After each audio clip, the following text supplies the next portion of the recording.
पीड़ित इंसाफ की गुहार लगाने सबसे पहले जिसका दरवाजा खटखटाता है, वो दरवाजा किसी हाई कोर्ट या सुप्रीम कोर्ट का नहीं, बल्कि किसी पुलिस चौकी या थाने का होता है। पुलिस वो न्यायालय है जिस पर इंसाफ की गुहार लगाने वाला पीड़ित सबसे पहले भरोसा करता है। वो भरोसा करता है कि यहां उसे न्याय मिलेगा।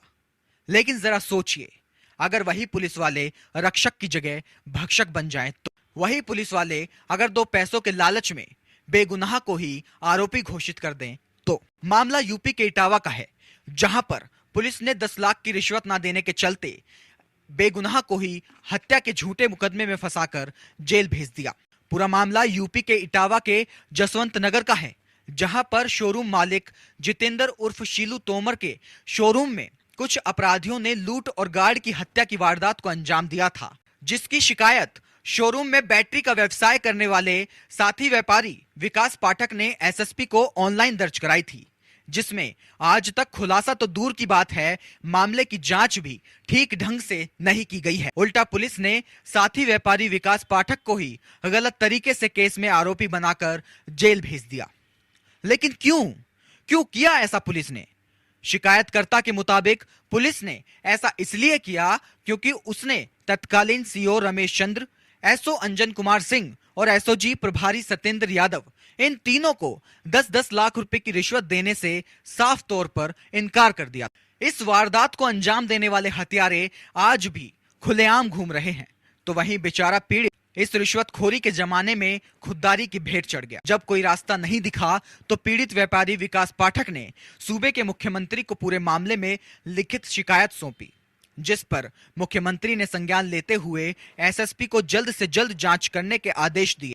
वहीं पीड़ित व्यापारी मामले में हाईकोर्ट में याचिका देकर सीबीआई जांच करवाने की भी मांग कर रहा। इस पूरे मामले में मृतक गार्ड के भाई ने बयान दिया था कि मेरा भाई शोरूम पर ही रहता था और वहीं पर उसकी हत्या की गई है, उसका कोई अपहरण नहीं हुआ है। जिसके बाद पुलिस ने अपहरण की धारा तो हटा दी, लेकिन आज तक पुलिस शोरूम में रखा लूट का माल आखिर गया कहां, इसका भी पता नहीं लगा पाई। आखिर ये पूरा मामला है क्या, उसके लिए बता दें कि जितेंद्र उर्फ शीलू तोमर का एक बड़ा शोरूम है, जिसके बेसमेंट को स्थानीय बैटरी व्यापारी विकास पाठक ने पार्टनरशिप पर ले लिया था।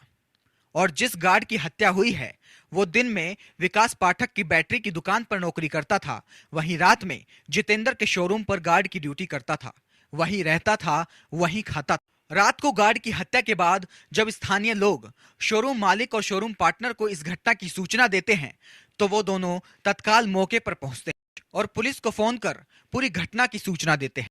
मामले में शोरूम मालिक जितेंद्र उर्फ शीलू तोमर ये बताते हैं कि उनके शोरूम में इलेक्ट्रॉनिक स्कूटी और बैटरी की लूट हुई और इसका विरोध करने पर उसके सिक्योरिटी गार्ड की भी हत्या कर दी, जिसके बाद शोरूम पार्टनर विकास पाठक ने हत्या और लूट की शिकायत इटावा एसएसपी और ऑनलाइन पोर्टल पर दर्ज करा दी। वहीं सूचना के बाद पुलिस भी वारदात की जगह पर पहुंच जाती है, जहां स्थानीय लोगों की भारी भीड़ जमा होने के बाद पूरी घटना का राजनीतिकरण शुरू हो जाता है। पुलिस दोनों व्यापारियों को कड़ी सुरक्षा दे देती है। वहीं भारी मशक्कत के बाद शव को पोस्टमार्टम के लिए भेजकर छानबीन शुरू कर देती। घटना का 1 महीना बीत गया था, लेकिन ना तो पुलिस को कोई सबूत मिला, ना कोई गवाह। जब असली हत्यारा नहीं मिला तो पुलिस ने व्यापारी विकास पाठक के नाम ही अपहरण और हत्या का मुकदमा दर्ज कर दिया और यह कहकर गिरफ्तार कर लिया कि थाने तक चलना है, कुछ पूछताछ करनी है। लेकिन यह क्या, गाड़ी थाने की तरफ ना जाकर कहीं और ही चली गई। दरअसल व्यापारी विकास को इटावा पुलिस के तत्कालीन एसओजी प्रभारी सत्येंद्र यादव किसी गुप्त ठिकाने पर लेकर आए थे और 4 दिन तक टॉर्चर करते हुए 10 लाख रुपए की मांग की और कहा कि 10 लाख रुपए दे दो, मैं तुम्हें छोड़ दूं। बात यही खत्म नहीं हुई। उसी गुप्त ठिकाने पर बारी बारी से एसओ अंजन कुमार और सीओ रमेश चंद्र भी आए और उन्होंने भी 10-10 लाख रुपए की रिश्वत की मांग करते हुए कहा कि तुम हम तीनों को 10-10 लाख की रिश्वत दे दोगे तो हम तुम्हें छोड़ देंगे। जब व्यापारी विकास पाठक ने 30 लाख की रिश्वत देने से मना करते हुए कहा कि जब हमारा इस घटना से कोई लेना देना है ही नहीं तो भला आप हमें जेल कैसे भेज सकते हो, तो पुलिस ने विकास पाठक को झूठे मामले में हत्यारा बनाकर जेल भेज दिया। करीब 6 महीने बाद फर्जी तरीके से जेल भेजे गए विकास पाठक को हाई कोर्ट से जमानत मिल गई और वो जेल से रिहा हो गए। रिहा होने के बाद उन्होंने विधायक से लेकर मुख्यमंत्री तक सभी दफ्तरों के चक्कर लगाए और करीब 4 महीनों की भागम भाग के बाद सूबे के मुख्यमंत्री योगी आदित्यनाथ ने जिले के एसएसपी डॉक्टर ब्रिजेश कुमार सिंह को निष्पक्ष जांच कराने के आदेश जारी कर दिए। वहीं एसएसपी ने सीओ जसवंत नगर से पूरे मामले की रिपोर्ट मांगी है। लेकिन कहते हैं ना कि एक बार अगर किसी इंसान से भरोसा उठ जाए तो दोबारा उस पर भरोसा करने में कोई 10 बार सोचता है। कुछ ऐसा ही कहना विकास पाठक का भी है। उनका कहना है कि जिस सीओ की कुर्सी से मुझे फंसाने की झूठी कहानी लिखी गई हो, सीओ की कुर्सी भला मुझे कैसे न्याय दिला सकती है। अब देखना यह होगा कि क्या योगीराज के सोते सिस्टम में विकास पाठक को न्याय मिल पाता है या पीड़ित ऐसे ही अधिकारियों की चौखट पर भटकता रहेगा। स्पेशल डेस्क से निखिल वर्मा के साथ नवतेज टीवी की रिपोर्ट। हमारा नाम विकास पाठक, हम जसवंत में पाठक बैटरी के नाम से दुकान है, काम करते हैं।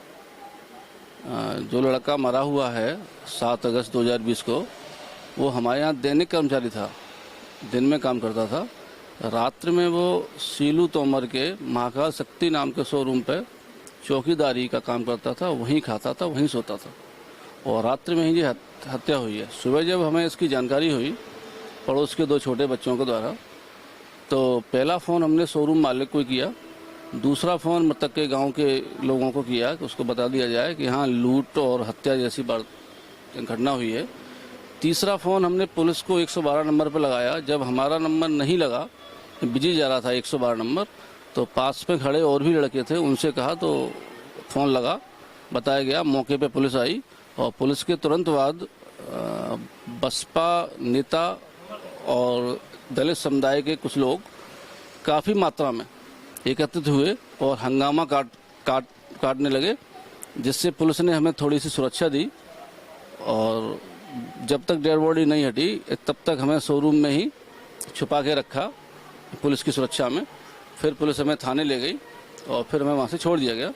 2 दिन बाद पुलिस ने हमें जब बुलाया तो क्राइम ब्रांच की टीम ने हमसे और हमारे परिवार से सघन पूछताछ की। पूछताछ के बाद क्राइम ब्रांच प्रभारी सत्येंद्र यादव का कहना था कि आपका इस केस में कोई रोल नहीं है, लेकिन फिर भी जब जरूरत पड़ेगी तब आप पूछताछ के लिए आते रहेंगे। हमने ठीक है, आप जब भी बुलाएंगे हम सहयोग करेंगे। लगभग 1 महीने तक इस घटना का कोई खुलासा नहीं हुआ। उससे पहले जिस दिन ये घटना हुई है उसी दिन शोरूम मालिक सीलू तोमर ने अपने शोरूम पे लूट और हत्या की एप्लीकेशन ऑनलाइन प्राथमिकी दर्ज करवाई थी, जिसमें काफ़ी सामान चोरी होना, जिसमें बैटरी, इन्वर्टर, स्कूटी, CFL सामान चोरी होना और हत्या होना दर्शाया गया था, जिसे पुलिस ने कहीं कोई संज्ञान में नहीं लिया और 1 महीने तक पुलिस यूँ गुमराह करती रही। जब भी उससे पूछा गया कि खुलासा क्यों नहीं हो पा रहा, तो उनका कहना था कि 2 लोग हमने पकड़ लिए हैं, एक आदमी और रह गया है, वो तीनों आते ही खुलासा करते हैं। और हम ठहरे ईमानदार आदमी, व्यापारी, तो अपने इसी पे थे कि पुलिस जो करेगी वो सही करेगी। हमें ये आइडिया नहीं था कि पुलिस निर्दोष लोगों को ही रिश्वत न देने के आरोप में आरोपी बना देती है। फिर जब हमें क्राइम ब्रांच प्रभारी ने 8 सितंबर को पकड़ा है हमारे शोरूम के बाहर से, ये कह के कि चलो थाने चलते हैं, तो ये हमें थाने न ले जाके अपने गुप्त स्थान पर ले गए, जहाँ 3 दिन तक इन्हें रखा। चौथे दिन हमसे इनने बारी बारी, जिसमें CO रमेश चंद और थाना इंस्पेक्टर अंजन कुमार ने 10-10 लाख रुपए की मांग की कि अगर आप 10-10 लाख रुपए दें तो आपको इसमें से निकाल दें।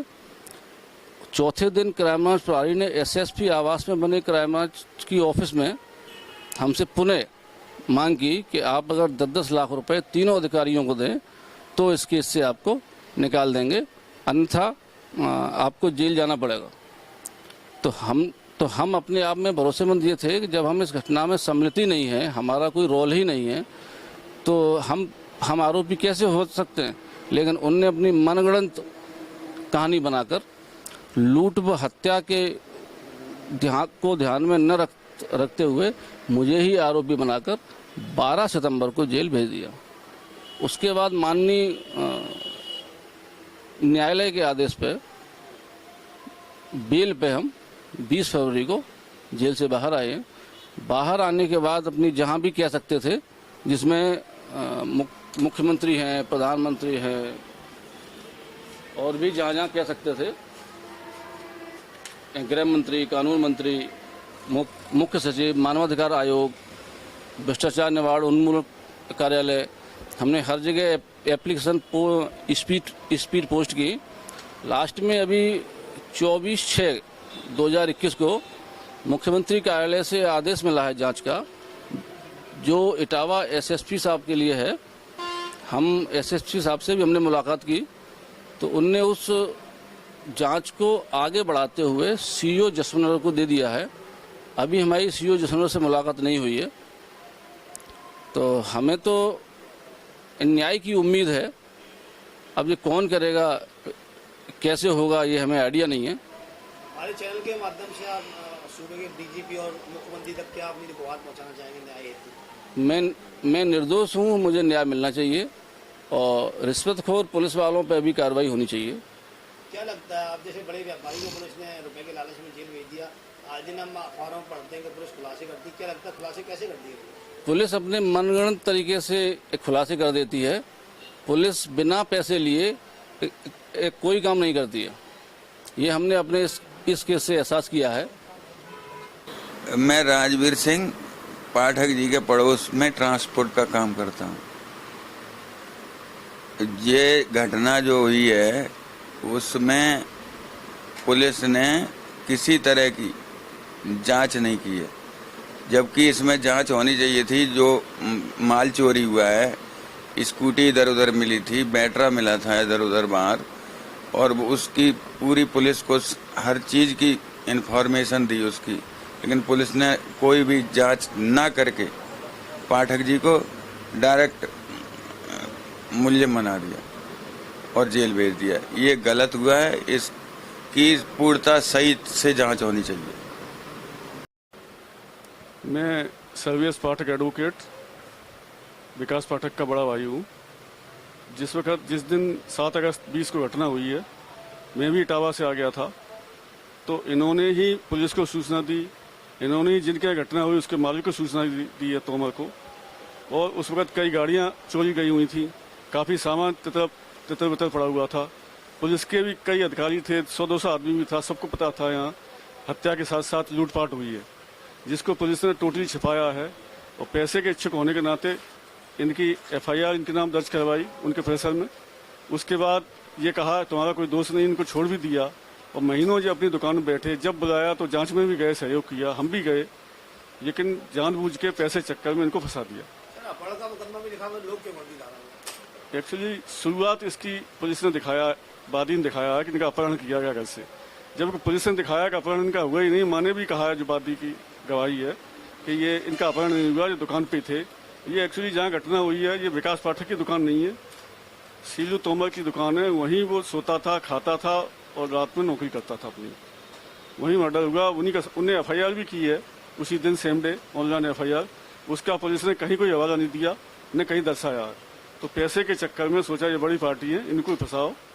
लेकिन इस मामले में हम पीछे नहीं हटेंगे। जरूरत पड़ी तो मुख्यमंत्री के पास भी गए हैं, सुप्रीम कोर्ट भी जाएंगे, और जहां आवश्यकता पड़े वहां तक जाएंगे। हम इसका पर्दाफाश करा के ही छोड़ेंगे। मेरा नाम नागेंद्रनाथ चतुर्वेदी है। मैं कोठी केस जसवंतनगर का रहने वाला हूँ। यहाँ पे पाठक जी के यहाँ जो बगल में शॉप पर जो लूट की घटना हुई है और लूट के बाद मर्डर हुआ है, जिसमें पाठक जी को निर्दोष फंसाया गया है।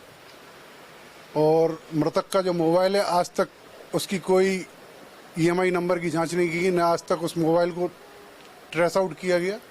पाठक जी को निर्दोष जेल भेजा गया है। इसकी निष्पक्ष जांच की जाए